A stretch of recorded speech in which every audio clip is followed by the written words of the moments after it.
Hi guys, good morning. Nandito tayo ngayon sa Iceland. Kita niyo sa labas. Talagang punong-puno na yelo. Yung mga bundok, ayun, no? Ayan, covered with ice.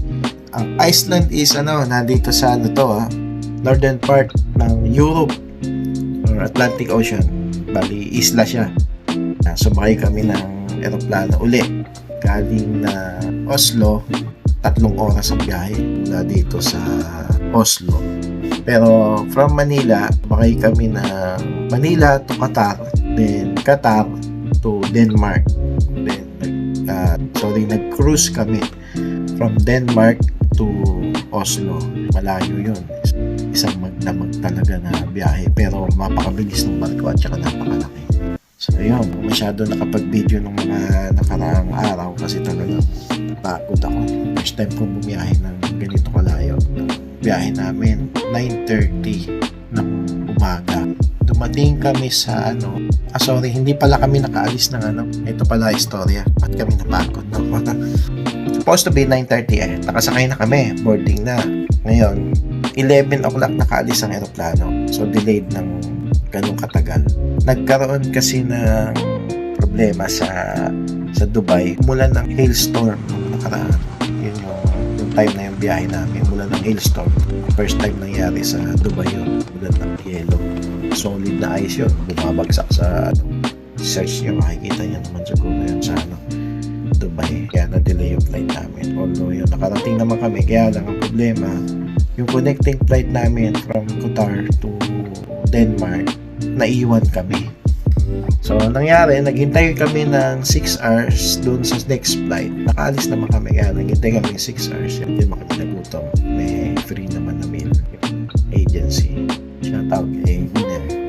Pagdating namin na Denmark, ikot kami konti sa mga tourist spot doon. Sa Oslo, medyo malamig talaga yung lugar na yun. Doon, I think Norway na siya eh. Norway. So, Oslo.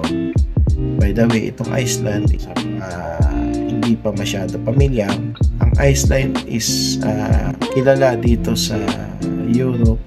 Tawag dito is the land of fire and ice. Almost 90% yata ng lugar dito covered ng ice. Tapos, tinawag siya na fire kasi meron dito 30 active volcano. Maliit lang tong isla na to. Just imagine mo kung mga kasing laki na to ng mga Ilocos. Last day, may nakita ako na reels, hinaharangan nila kasi pa yung nag-erupt yata nung nakaraan lang. Last December pala, sorry. May nag-erupt dito, hinaharangan nila yung lava. Nagpatapang ng mga tao dito. Pero mo lava, salubungin mo ng traktora. Ngayon, dahil maraming bulkan dito, ang mga pinupuntahan ng mga tao dito is yung mga hot spring na therapeutic.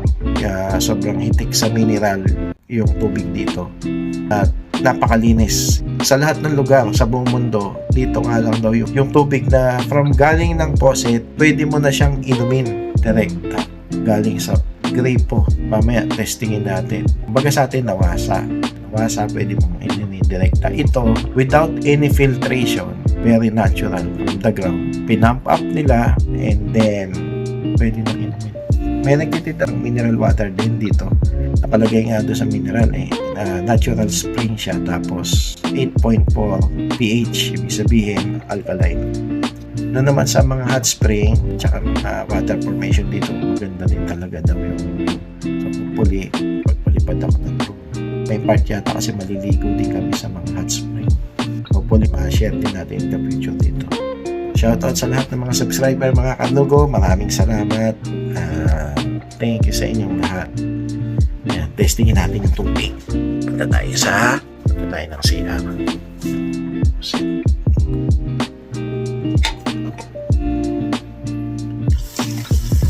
Diba? Tapos pwede lang inamin.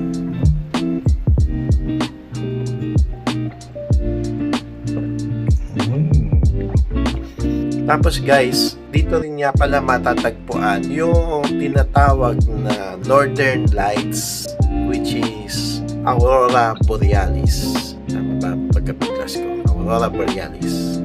Aurora Biryani. Pagkain yun. Hindi, joke lang.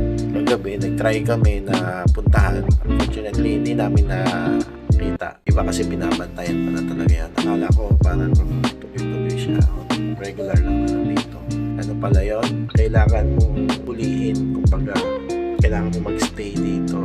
So, yung remaining days namin dito ng mga 3 to 4 days every night, siguro pupuntahan namin yun para maabutan namin kung sakali magpakita yung Northern Lights, which is yung Aurora Borealis. Yun. Mamaya bababa tayo, tingnan ko ano pwede nating i-share.